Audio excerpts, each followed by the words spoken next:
আমাদের ধর্ম ইসলাম বলে তো আমরা ভারতের সাংবাদিকদেরকে ছাড় দিয়ে কথা বলি।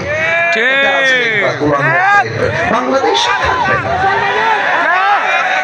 মাঝে মাঝে কি বলে বলে যে ওই চট্টগ্রাম, হ্যাঁ হ্যাঁ রাইট রাইট, চট্টগ্রাম নিয়ে নিবে, তারপরে বলে ফেনী নিয়ে নিব। আমি কি বলি জানেন, আমার কথা শোনেন আপনারা, আমি বলি নিতে হলে তো আসতে হবে, আসো খেলা হবে। তোমার মতো কুলাঙ্গার সাংবাদিকদেরকে সাইজ করবার জন্য কোন জেলার কোনো প্রয়োজন নাই, নাটোরের যুবকরাই তারা ফেলে হবে।